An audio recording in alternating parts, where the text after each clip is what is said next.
pergi, tak menghiraukan aku lagi. Dijenokkan dolane hati, tegane nyulayani. Bukan mestine aku tresno, lilano aku lunga. Ati ra kuat nanang rasa, rasa keronta-ronta.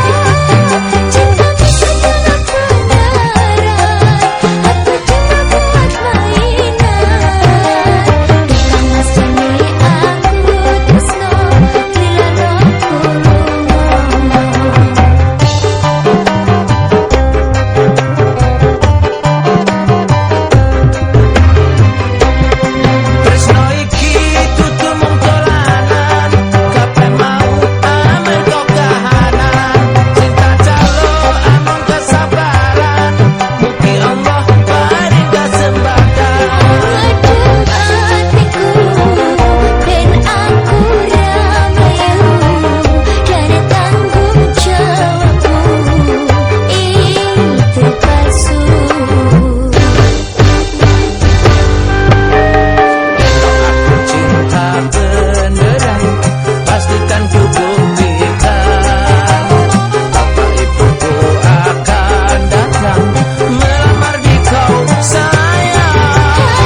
I was addicted to cocaine, and I loved snorting cocaine. Loved it. Loved the high, loved the speed, loved the way it made me feel. It was like an adrenaline rush every time. But it's kind of funny. It's not like one day I decided, oh, today would be a good day to use cocaine.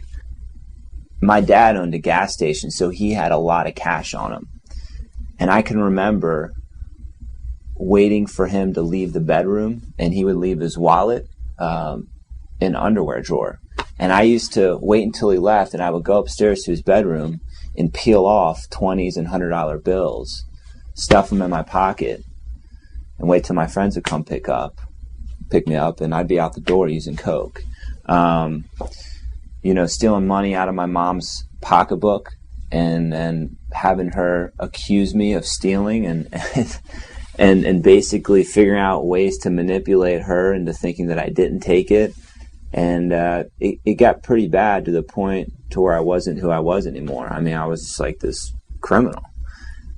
And it sucks to think that a guy that came from a pretty good family got that messed up to where I got arrested 2 times, busted with some ecstasy, lying, cheating, and stealing my way to support my habit.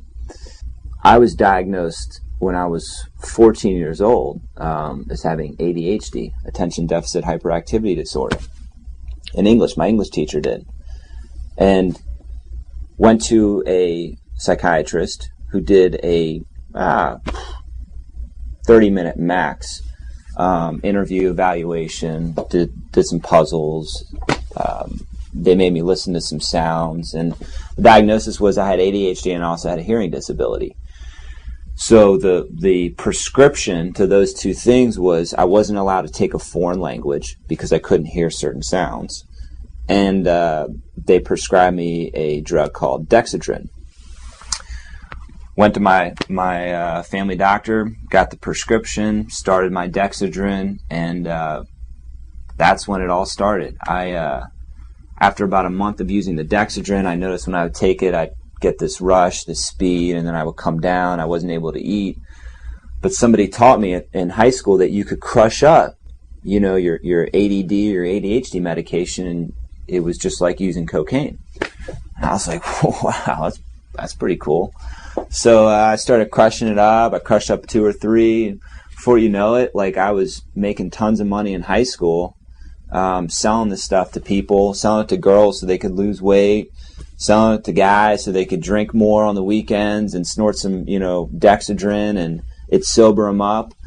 And snorting a lot of it myself, and got into college, and man, I had a great business going, selling ADD and ADHD medication. I had a very profitable business going, and I became very popular too among a lot of people because they all wanted it. It was like this wonder drug because it wasn't bad, it wasn't like cocaine, so it didn't have this label on it. It was like, medication prescribed from a doctor.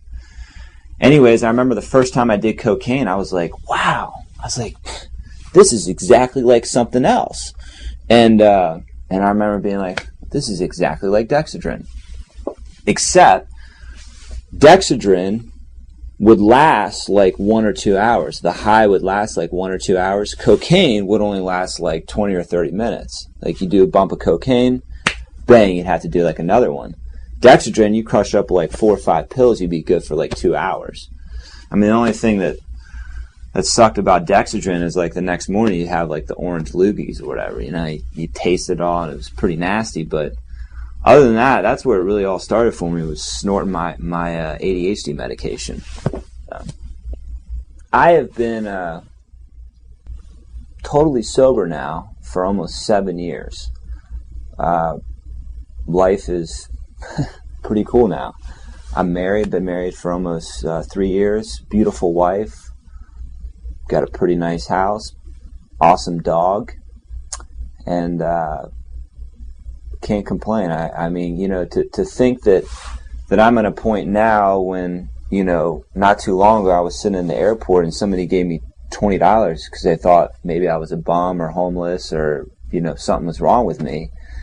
A lot of changes have occurred in that time period.